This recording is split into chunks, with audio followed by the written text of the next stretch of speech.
Hello my YouTube family, target 35 plus. You can easily do it. Good luck. 1.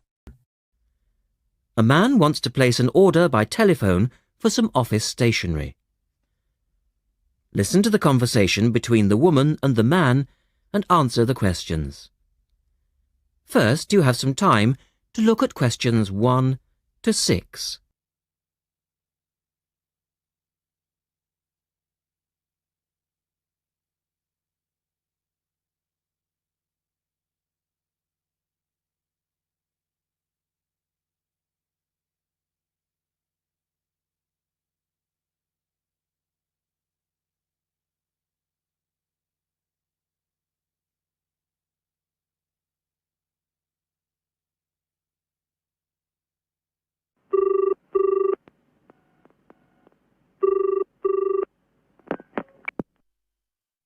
Thank you for calling Millennium Office Supplies. If you would like to place an order, please press 1. Your call has been placed in a queue. A customer service operator will be with you shortly.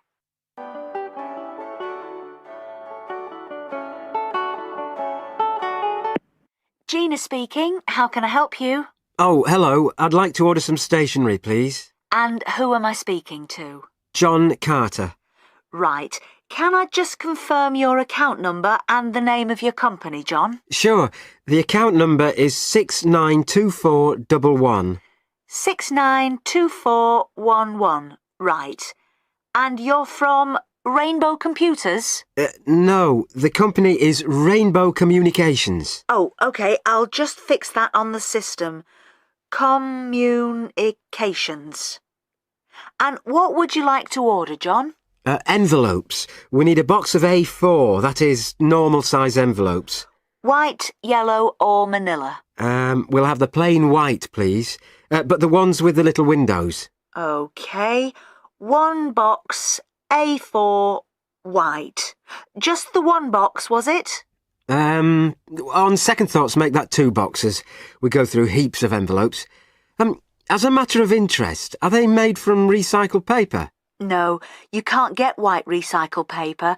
The recycled ones are grey, and they're more expensive, actually. Right, we'll stick to white then. Something else, John? Yes, we need some coloured photocopy paper. What colours do you have? We've got purple, light blue, blue, light green, whatever you want, pretty much. There are 500 sheets to the pack. Right, let's see. We're going to need a lot of blue paper for our new price lists. So can you give us 10 packs, please? Make sure it's the light blue, though. 10 packs of the light blue. The woman asks the man if he needs anything else. Look at questions 8 to 10.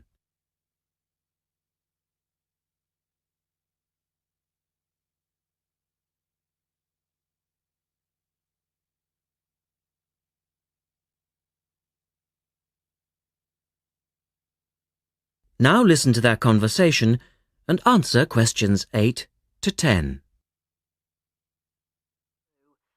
Anything else that we can help you with? Let me think. What else do we need? I'm sure there was something else. Pens, paper clips, fax paper, computer supplies, office furniture? Oh yes, we need floppy disks. Do you have those nice coloured ones? Yes, but they're a bit more expensive than the black ones. Oh, that's all right. I'm not paying anyway. Right. Floppy disks.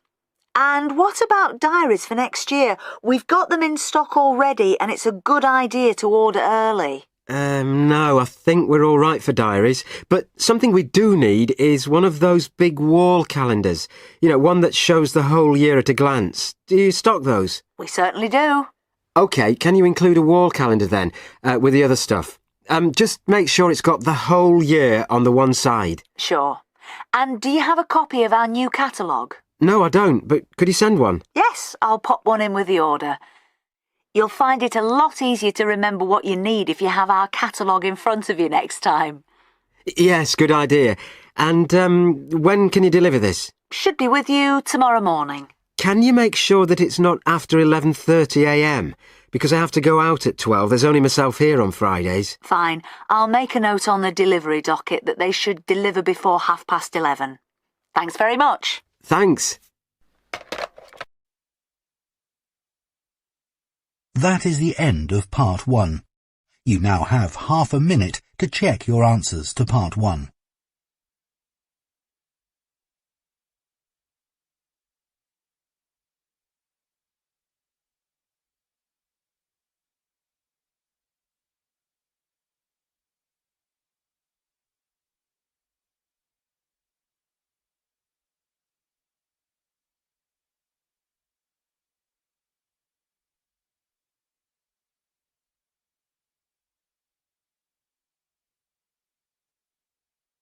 Part 2.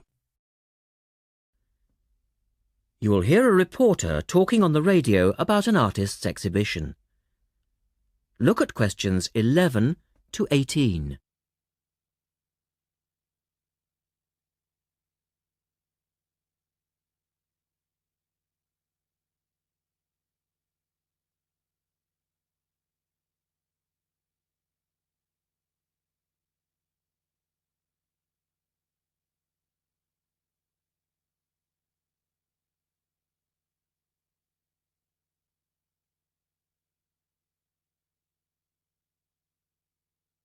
As you listen to the first part of the talk, answer questions 11 to 18.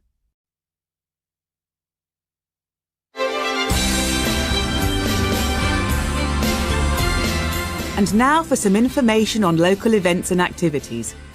A couple of announcements for art lovers and budding artists alike. First, a new collection of artwork is going on show to the public next month in the form of an artist's exhibition. The exhibition will include many different types of art, over 100 different pieces by 58 artists from the local area. It's being held at the Royal Museum, which, for those of you who are unfamiliar with the area, is located opposite the library in West Street, right on the corner. The actual address is number 1 Queen's Park Road. It isn't difficult to find. The exhibition will run for 9 weeks and will begin on the 6th of October and continue until the 10th of December. So there's plenty of time for you to go along and have a look, and I'm sure that will be worth doing. What will you see there? Well, amongst the items on display will be some exciting pieces of modern jewellery, furniture, ceramics, metalwork and sculpture. To give you some examples, local artist Kate Main will be there to discuss her collection of pots and bowls that she has made to resemble garden vegetables.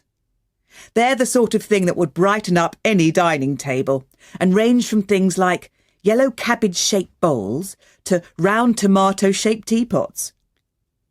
Prize winner Cynthia Corse will also be there to talk about her silver jewellery, all of which she produced using ideas from the rural setting of her country home. Some of her rings are quite extraordinary and have beautiful coloured stones in them. Or, if you prefer sculpture, there's plenty of that too. Take, for example, Susan Cupp's sculpture of 25 pairs of white paper shoes. It sounds easy, but believe me, it looks incredible. All of these items, along with many others, will be on sale throughout the exhibition period. As part of the exhibition, there will be a series of demonstrations called Face to Face, which will take place every Sunday afternoon during the exhibition, and these will provide an opportunity for you to meet the artists. Now look at questions 19 and 20.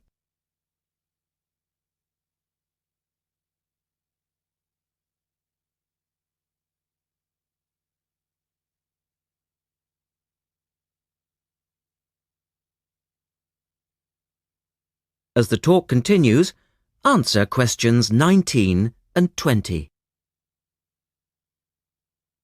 The second set of activities are for those who would prefer to indulge in some artwork themselves. The Artists' Conservatory are holding a series of courses over the autumn period. The courses cover all media and include subjects such as Chinese brush painting, pencil drawing and silk painting. All the tutors are experienced artists. Course sizes are kept to a minimum of 15, and there will be plenty of individual assistance. All the sessions offer excellent value for money and the opportunity to relax in a delightful rural setting. Fees are very reasonable and include the use of an excellent studio and access to the art shop, which you will find sells everything from paper to CDs. And they also include the provision of all materials. For more information on dates, cost and availability, you should get in touch with the programme coordinator on 4592 839 584 or go direct to the website, which you will find. That is the end of part 2. You now have half a minute to check your answers to part 2.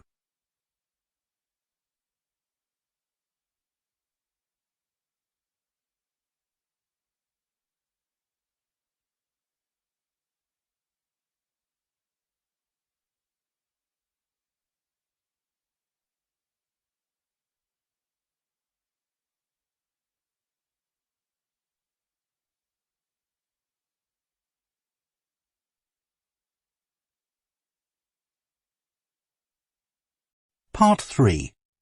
You will hear an interview with a wildlife specialist called Alison Sharp talking about bears. In the first part of the discussion, they are talking about the history of the bear. First, look at questions 21 to 23.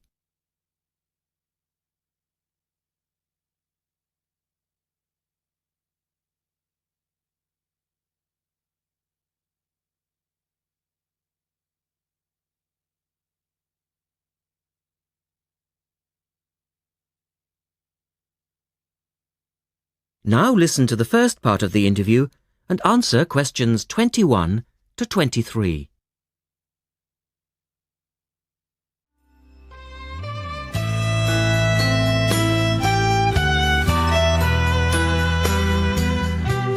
Alison Sharp has spent much of her life researching bears, and in particular, bears in danger of extinction.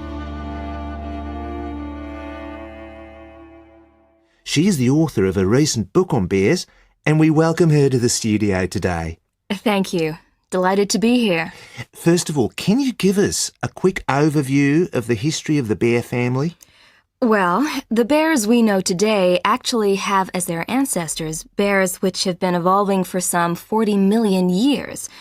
We have fossils of the earliest true bear, and it's important to emphasize this because some creatures are called bears but are not. Such as koalas, for instance.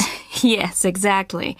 Fossils of the true bear show a small dog-size animal with characteristics that show a blending of dog and bear traits. So the general belief is that dogs and bears were of the same family? Yes, that's the theory. And then we see the arrival of the early cave bear. We know from cave drawings that Neanderthal man used to worship this bear and at the same time fear it. Understandable, perhaps. Yes, but they need not have worried because the cave bear only ate plants. In fact, the cave bear survived 2 ice ages, but then became extinct. In the second part of the interview, Alison talks more about the situation of bears today. Look at questions 24 to 30 first.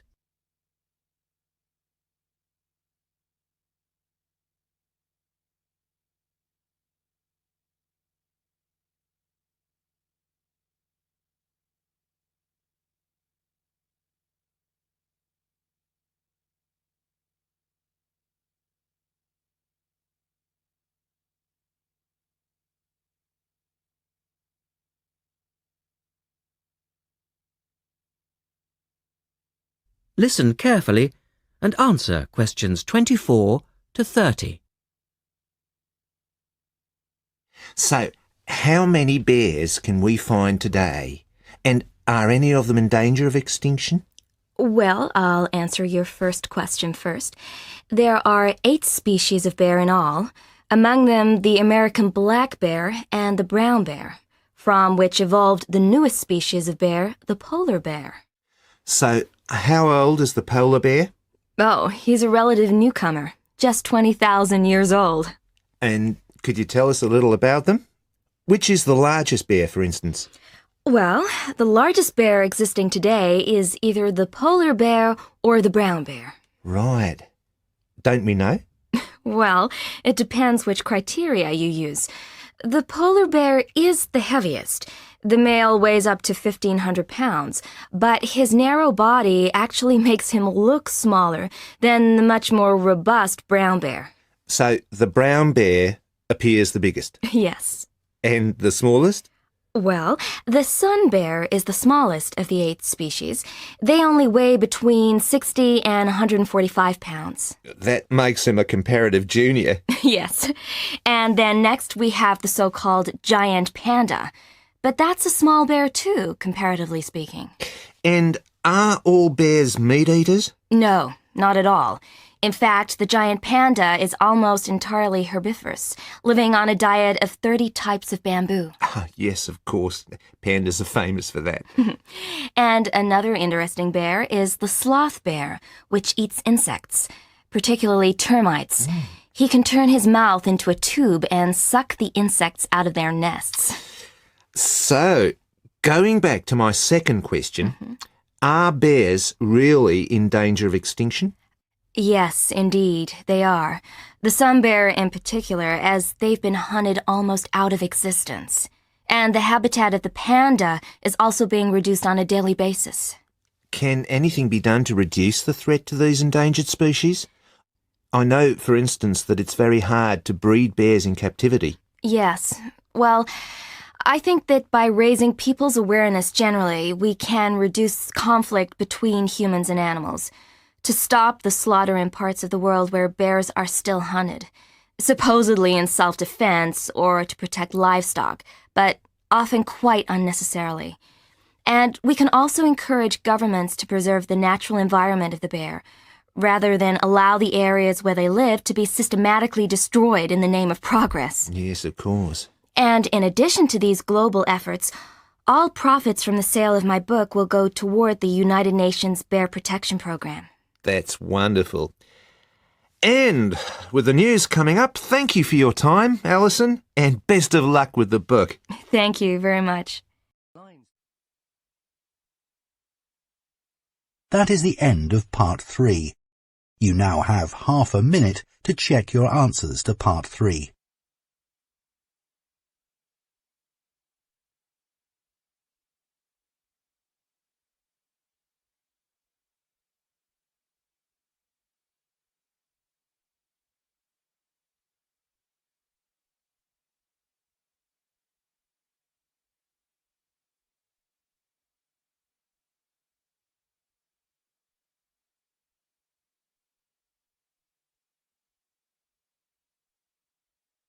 Part 4. You will hear a lecturer talking about the solar eclipse in history. First, you have some time to look at questions 31 to 36.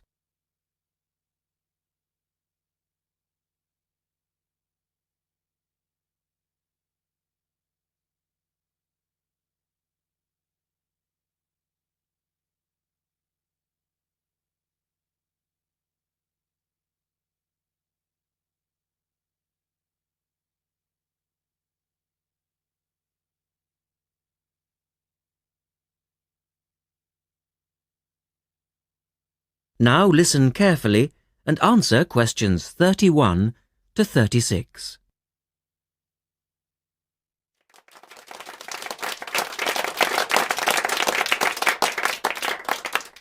Good evening and welcome to this month's Observatory Club lecture.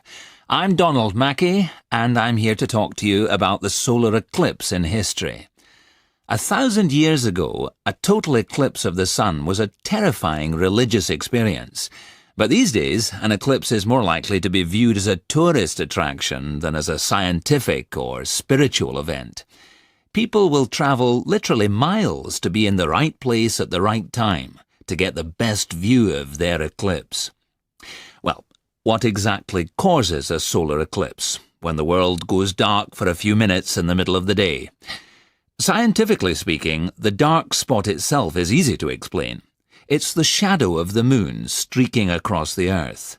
This happens every year or two, each time along a different, and to all intents and purposes, a seemingly random piece of the globe.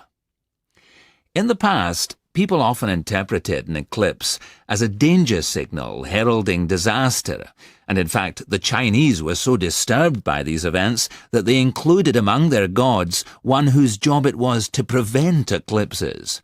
But whether or not you're superstitious or take a purely scientific view, our earthly eclipses are special in three ways.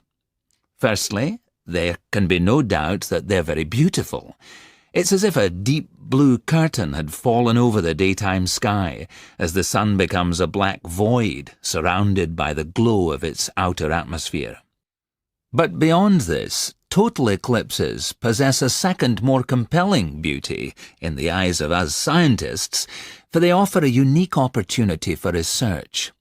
Only during an eclipse can we study the corona and other dim things that are normally lost in the sun's glare. And thirdly, they are rare. Even though an eclipse of the sun occurs somewhere on Earth every year or two, if you sit in your garden and wait, it will take 375 years on average for one to come to you. If the moon were any larger, eclipses would become a monthly bore. If it were smaller, they simply would not be possible. The ancient Babylonian priests, who spent a fair bit of time staring at the sky, had already noted that there was an 18-year pattern in their occurrence, but they didn't have the mathematics to predict an eclipse accurately. In the second part, the speaker talks about a number of scientists. Look at questions 37 to 40.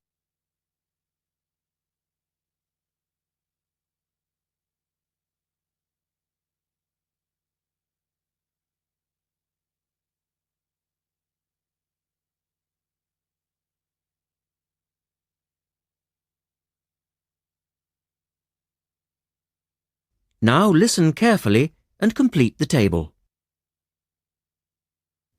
It was Edmund Halley, the English astronomer, who knew his maths well enough to predict the return of the comet, which incidentally bears his name, and in 1715 he became the first person to make an accurate eclipse prediction. This brought eclipses firmly into the scientific domain, and they've since allowed a number of important scientific discoveries to be made. For instance, in the eclipse of 1868, two scientists, Janssen and Lockyer, were observing the sun's atmosphere, and it was these observations that ultimately led to the discovery of a new element. They named the element helium, after the Greek god of the sun.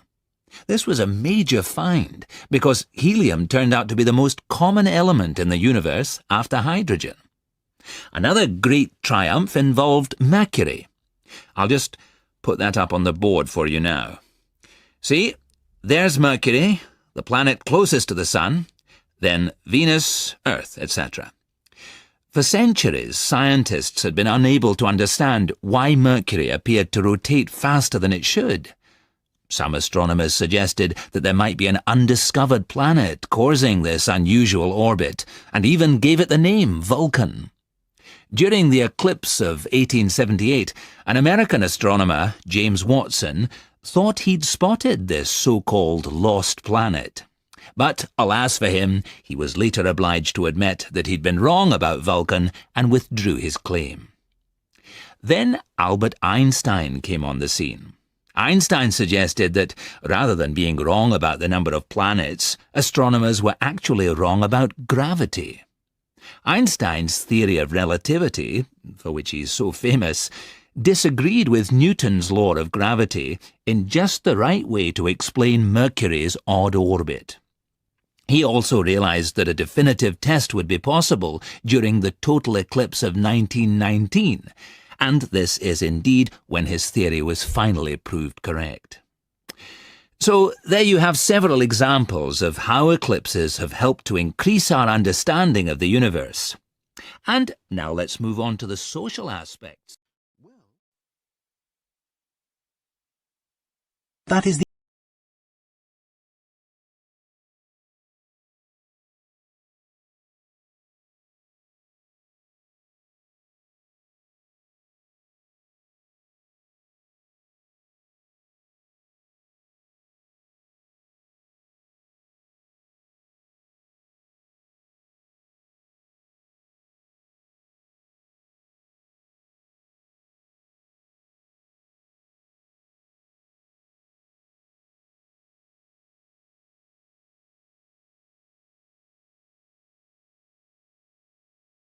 You now have 10 minutes to transfer your answers to the listening answer sheet.